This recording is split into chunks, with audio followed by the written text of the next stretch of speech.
Imagine hiking up a remote hill in Brazil and finding two men lying dead side by side. They are in a formal suit, wearing raincoats and covering their eyes with strange homemade lead masks. No signs of violence, no struggle, no obvious cause of death. Just two bodies, a mysterious note, and one of the strangest unsolved cases ever recorded.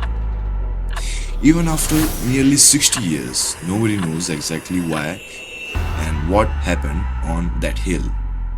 This is the lead masks case, and the deeper you go into the story, the weirder it gets.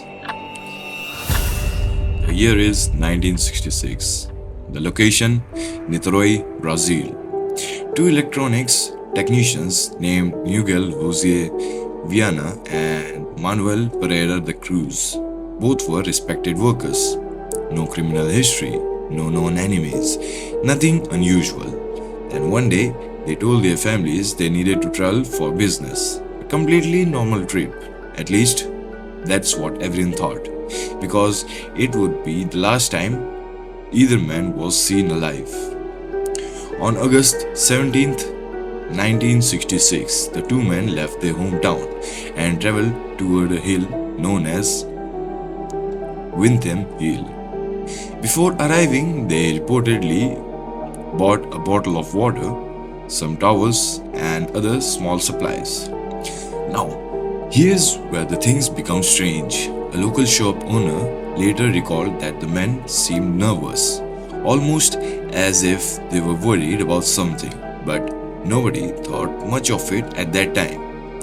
Later that day, witnesses reported seeing unusual lights in the sky above the hill. Bright, glowing objects, hovering, moving strangely. At the time, most people dismissed the reports, but after what happened next, those sightings become much more important. The following day, a young boy flying a kite discovered two bodies on the hillside. When authorities arrived, they found something bizarre. The men were lying peacefully next to each other.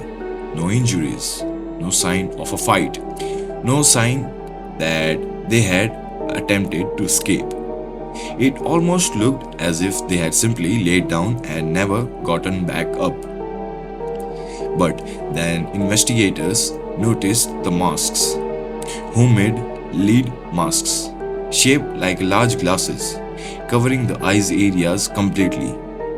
And beside the bodies, they found a handwritten note, a note that would turn this strange death into a global mystery. The note read 1630 hours, be at specific location.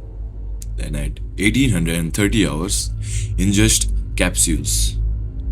After effect, protect metals. Await signals. That's it.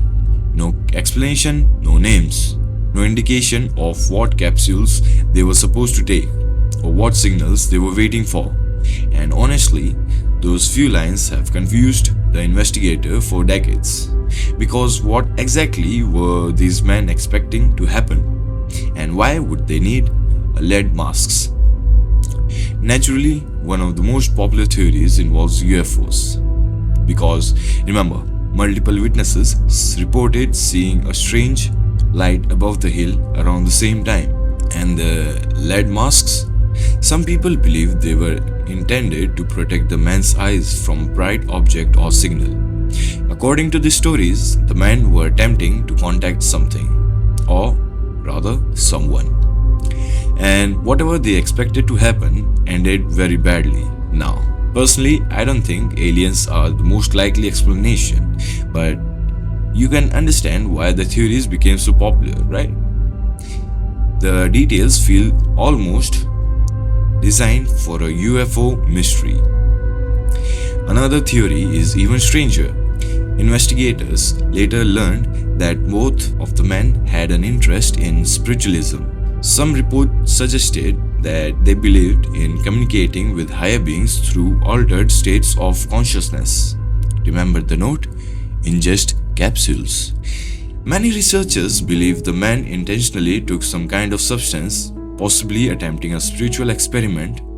Maybe they expected a vision, a revelation, or some form of contact.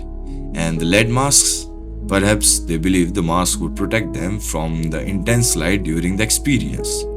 It's strange, but honestly, it's one of the most plausible explanations. Now, here's my personal theory. I don't think this was a murder, and I don't think it was aliens either. I think the two men genuinely believed that they were participating in some kind of experiment, whether spiritual, scientific, or self-creating. The notes doesn't sounded threatening. It sounded planned, almost like instructions. The masks were prepared in advance. The trip was organized. Everything feels intentional. My guess, they expected something extraordinary to happen. And whatever they took, or whatever they were trying to achieve, went horribly wrong. And that's what makes the lead masks case so disturbing. Not the masks, not the UFO theories, not even the mysterious note. It's the fact that those men climbed that hill willingly. They were believed that they were about to experience something important, something worth preparing for, something worth risking everything for, and then they were never seen alive again. Whatever happened on Windham Hill that night, the two men knew exactly why they were there for. The problem is, nobody else does. So, what do you think? Were they waiting for a signal, or were they waiting for something else entirely?